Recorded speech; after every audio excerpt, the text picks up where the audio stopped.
2025 সালে যারা সৌদি আরব আসবেন চিন্তা করতেছেন আমার মেসেজ দেন ভাই, যে আমি কোন কাজে আসলে বেশি টাকা ইনকাম করতে পারবো, বা কি কাজ শিখে আসলে ভালো হইব। তো আসলে সবাই তো আর ভাই ইনবক্সে মেসেজ দেওয়ার উত্তর দেওয়া সম্ভব না, তাই ভিডিওতে আসলাম কথা বলে দেওয়ার জন্য, উত্তর দেওয়ার জন্য। তো ধরেন আপনার কাছে 3 মাস সময় আছে, মানে আপনি দালালকে পাসপোর্ট জমা দিবেন বা দিয়েই দিয়েছেন অলরেডি, এখন আমার মেসেজ দিয়েছেন যে আপনি এখন কি কাজে আসবেন। তো দালালের আপনার কাছে যেহেতু 3 মাস সময় আছে, ধরলাম আমি 3 মাস সময় আছে, তো এই সময়ের মধ্যে আপনি দালালকে বলবেন, আমি রঙের কাজের উদাহরণ দিতেছি আর কি, মোবাইল সার্ভিসিং এরও আছে, তার আমি রঙের কাজের উদাহরণ দিতেছি, যে আপনি রঙের কাজে আসবেন সৌদি আরব। তো দালালকে বললেন যে আমারে ফোন করে বললেন যে আমারে রঙের কাজে পাঠান, ঠিক আছে।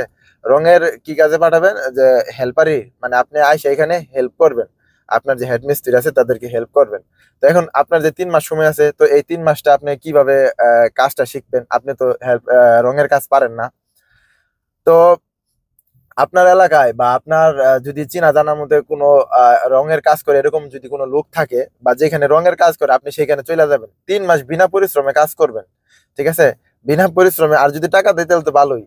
আর বিনা পরিশ্রমে করবেন, করার পরে আহ আপনি শুধু ধারণাটা নিবেন যে কিভাবে রং লাগানো হয়, মানে কিভাবে আপনি একজন হেড মিস্ত্রি হইতে পারবেন ওইখানে। ওই 3 মাস ধারণা নিয়ে আপনি দালালকে তো কাজ শুরু করতে বলবেন যে রঙের কাজের। তারপরে আপনি 3 মাসের যতটুকু ধারণা পান এখানে হেল্পারি বিষয়ে আসবেন, আসার পরে আপনি আপনার হেড মিস্ত্রি যে কাজ করবো আপনি সেগুলো ফলো করবেন, কারণ বাংলাদেশে এক কাজ, সৌদি আরবে হচ্ছে আরেক কাজ। তো হেল্পারি বিষয়ে আইসা আপনি 6 মাস থাকবেন, 6 মাস বা 1 বছর তারটা দেখবেন, দেখতে দেখতে আপনার যেহেতু আগের অভিজ্ঞতা আছে বাংলাদেশে, এই দেশে 6 মাস দেখলেন, 1 বছর দেখলেন, আপনিও দেখবেন যে এক সময় হেড মিস্ত্রি হয়ে যাবেন। তখন আপনি টিম গঠন করে আপনি নিজেই কাজ করতে পারবেন, নিজেই কাম কন্ট্রাক্ট নিতে পারবেন, পাশাপাশি ভাষা শিখলেন এই 6 মাস বা 1 বছর আপনার ওস্তাদের সাথে থাইকা। তারপরে আপনি পরিচিত হইলেন, এক বাড়িতে গেলেন আরেক বাড়িতে গেলেন, এভাবে এভাবে কিন্তু পরিচিত লাভ হয়, ঠিক আছে। কেউ কেউ কি মানে কেউ কিন্তু সারা জীবন হেল্পার থাকে না, ঠিক আছে। আস্তে আস্তে সবাই কিন্তু হেডমিস্ত্রি হয় হেল্পার থেকেই, ছোট থেকে মানুষ বড় হয়, জন্মানোর জন্য মানুষ কিন্তু ছোট হয়, তারপরে কিন্তু বড় হয়, ঠিক আছে। তো এই যে যে আপনারা সৌদি আরব আসতে চান, যে আমার কাছে ভাই এতদিন সময় আছে, অতদিন সময় আছে, কি কাজে আসতে পারি, অনেকে কাজ শিখে আসেন না। বর্তমানে 2025 সালে সৌদি আরব যদি আপনারা কোনো কাজ না শিখে আসেন ভাই, এটা হবে আপনাদের সব থেকে বড় বোকামি। কারণ এখানে ক্লিনারের অভাব নাই, এখানে লেবারের অভাব নাই, ঠিক আছে ভাই। আপনি যদি ব্রুশ মারার কাজে আসেন, 6 বছরে বা 10 বছরে আপনার জীবন পরিবর্তন হইব না।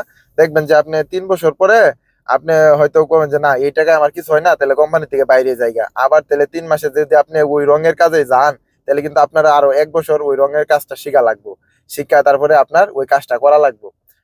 তাহলে দেখেন যে আপনি কতটুকু পিছিয়ে যাইতেছেন। বেশ আমি উদাহরণস্বরূপ রঙের কাজটার কথা বলছি, ঠিক আছে।